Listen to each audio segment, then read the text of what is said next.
Fans are the pulsing lifeblood of esports. Without the audience, none of what we love exists. But there's no more play! Stewie's won the round! We go to overtime! 107 metres, the butt scratch is happening, but the Dragon Strike is there to force it to find a way. The Outlaws skid millimetres away from victory, and they've got it! What am I watching? Can he get it done? He can't, the Vladimir! They can't do it! This is it! The greatest team in the history of League of Legends, taken down by the greatest team Europe has ever produced! But fandom has a dark side too. The same fans that a pro earns through years of competitive excellence can turn on them in an instant. And if they don't live up to expectations, those same fans will make their voices heard, some far more dramatically than others. It might be accurate to say that the same passion is in some sense behind both the excitement and the anger. But I'm more interested in the anger because anger is the thing that has people chucking crustaceans.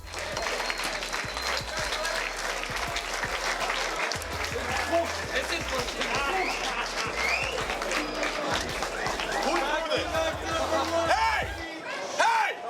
Who the threw this? You know what makes you look ominous? A hoodie with the hood drawn, you know? Surely you've seen all the hoodie guys thumbnails that we've done over the years for shows like Don't At Me. But unlike Hoodie Guy, you are actually going to go outside and, dare I proffer a modest hope, touch grass. Check out our merch collection and decide for yourself whether you're a hoodie guy or a grass toucher. Okay, so if your team ever won a huge tournament, maybe even the biggest tournament, you probably felt a sense of satisfaction, pride, maybe even elation for your team and the other fans who waited for that moment. And if they lost, well, there's a small chance you may have said or done some stuff to your team you regret now. But what makes people care so much about these teams? Like, what is actually driving people to become fans in the first place? Well, if we're talking about outside of esports, geography is a huge factor. But one of the biggest ones is your parents. Since esports hasn't been around that long, that last one isn't something that really had a chance to happen much in the past, but we'll probably start seeing more of it in the future. And while regional loyalty is strong in some esports, it's not like every region is a powerhouse at every esport, so the reasons that you chose for becoming a fan could be pretty varied. It could be a player that you like on a particular roster, or a historical legacy of excellence for a team, or even one specific moment that made you fall in love. Cloud9 are your E-League Major champions!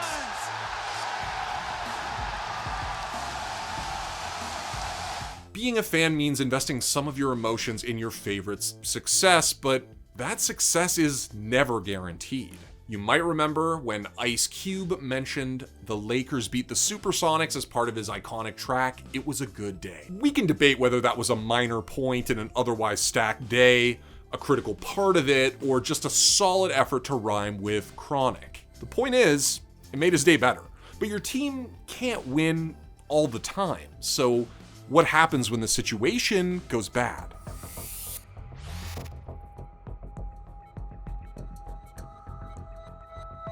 If there's one thing that fans want after a win, it's even more wins. Remember how I said that some people choose their team based on results?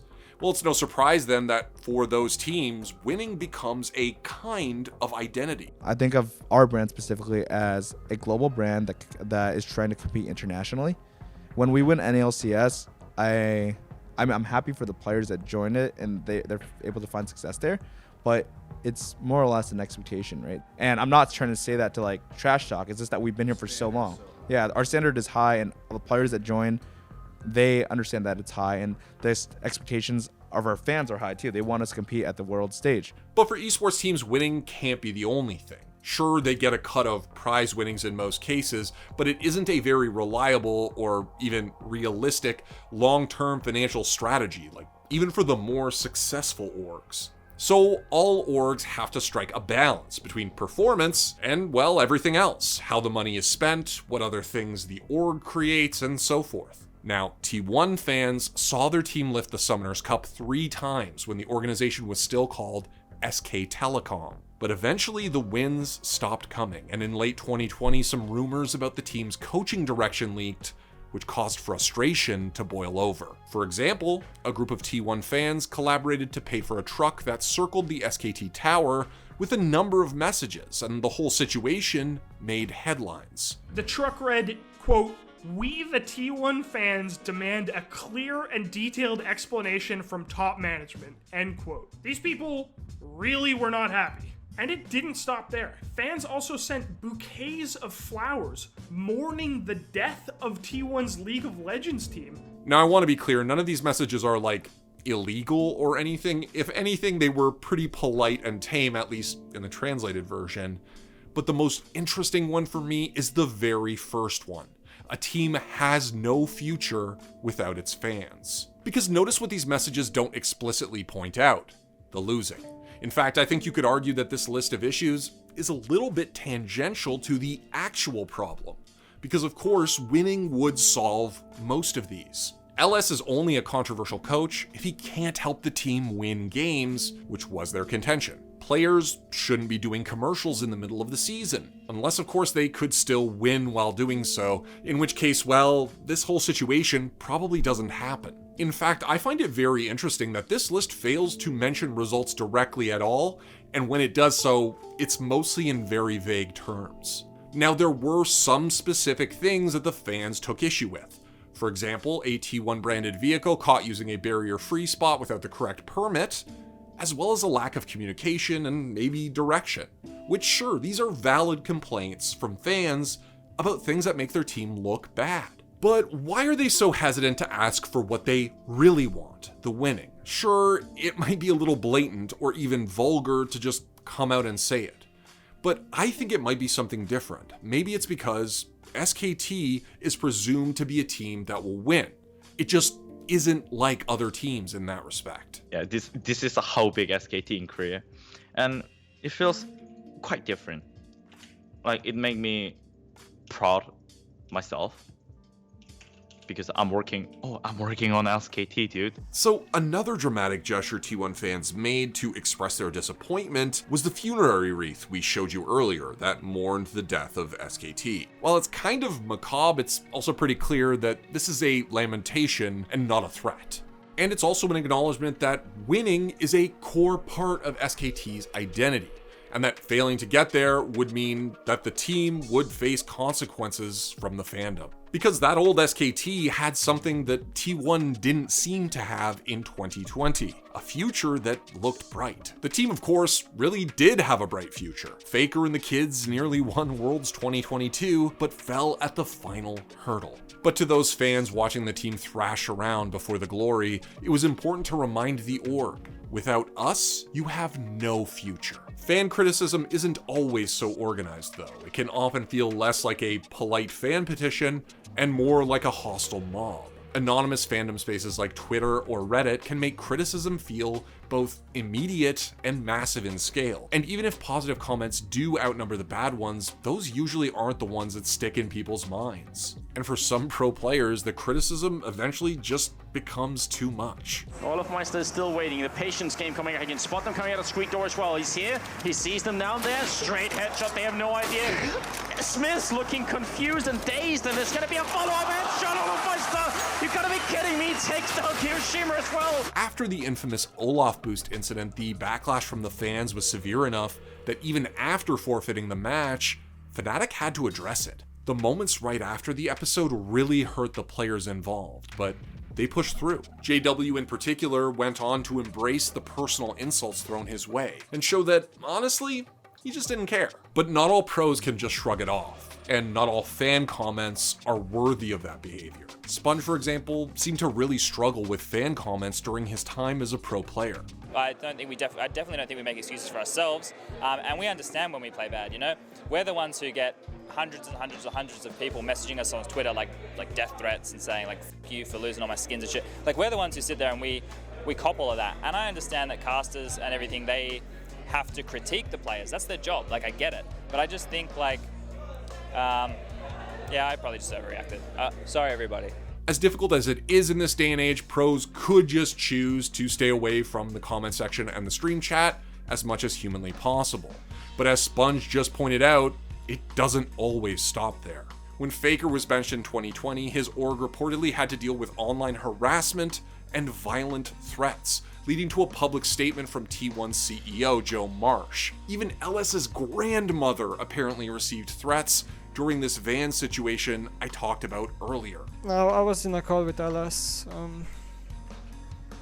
He's in a really bad spot. Apparently his grandmother is being harassed and stuff like this. And people are trying to do really bad things to him. In 2022, T1 went after fans who had made hateful comments in a lawsuit that described the remarks as, quote, unspeakably foul. And in some ways, this makes T1 the cultural frontline, so to speak, of the ever-evolving relationship between teams and fans.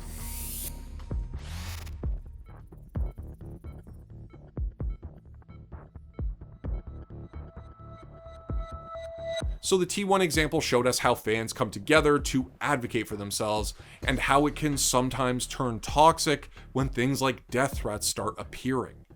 But fans don't always act in groups. Lone fans have sometimes gained unprecedented access to players. Think of the so-called Ghost of Marvel, the shirtless FGC competitor who tried to challenge Chris G immediately after his EVO 2016 win. Or the random fan who managed to get on stage in Brazil and hug Faker and Peanut at MSI 2017. Thankfully, in both these cases, the interactions were harmless. But sometimes fans do have hostile intentions. At Pound 2019, Hungrybox made an incredible loser side run to grand finals against Mango. But after he won, someone in the audience decided HBox shouldn't get to bask in his glory. What a run from him to come all the way back from losers and take that. Of course, gotta give it up for Mango. The 3-0? Some shades of the Mango of old, but Hungrybox is the champion. What is that? Once again. What is that? What is he holding? I'm not sure what that is in his hand. That's right, someone threw a f***ing crab at him for some reason. Now, HBox is no stranger to colliding with things on stage, and thankfully he wasn't hurt in this instance. I looked at the crowd, and at that point, I felt like swinging. I just said, who threw this? And suddenly this amazing, beautiful losers run, this huge win for a big, solidification for my rank 1 in 2019 is marred by this just messy end of the tournament. Now, obviously we don't know exactly why the heckler threw the crab, or even their identity really, but they were apparently identified to other tournament organizers and banned from their events as well. What we do know for sure is that Hungrybox is a man who has inspired plenty of animosity from Smash fans. His defense-focused Jigglypuff playstyle has been thoroughly criticized even by his fellow competitors. And sometimes I think Hungrybox, well, kinda leaned into it. It's something crazy. Mango has actually historically just been like, the stop for Hungrybox in a tournament bracket. Yeah. Now again, throwing a crab at someone is never okay. It's not a sentence I expected to ever have to say, but I think it's still true. Still, assuming that this mystery heckler had beef with HBox's playstyle, what exactly did this careening crustacean accomplish? It's a sign of displeasure, sure, like the T1 van or Wreath, but the person doing this probably didn't consider themselves a fan of HBox, and it's not as if they expect him to actually start maining Falco or something as a result of their actions. Instead, this was a public message to him and to everyone watching: we don't respect what you're doing. This has been a trend in fighting games too. Before crossing the planet for tournaments was the norm, North America separated itself into two camps, East and West Coast. Even in situations when an NA player was up against a Japanese pro at a major tournament like EVO, there was no guarantee that the West Coast crowd would support an East Coast player, or vice versa. Justin Wong spent a lot of his early career facing criticism from fans and getting cold audience receptions for his lame playstyle, his game of choice, and the fact that he was East Coast. But the crab and the hostile home crowd are both expressions, I think, of a simple idea: fans hating on a player because of who they are or how they play. It's a criticism offered by someone who considers themselves a detractor or hell, even a straight up hater. It doesn't mean that their actions are good or justified, and in the case of the crab, I think we can all agree again, just don't ever do this. But it is still a statement, one that's trying to change behaviors or influence opinions ostensibly. It feels desperate and petty sometimes, but I think that's what it's expressing. HBox didn't let the crab change him, of course, and the community didn't condone the incident either. But it remains an example of the lengths some fans will go to make their opinion known. What I didn't expect afterwards is that the outpouring of support for me on social media against that guy was something I really never expected. And it seems the whole crowd was extremely against what had happened.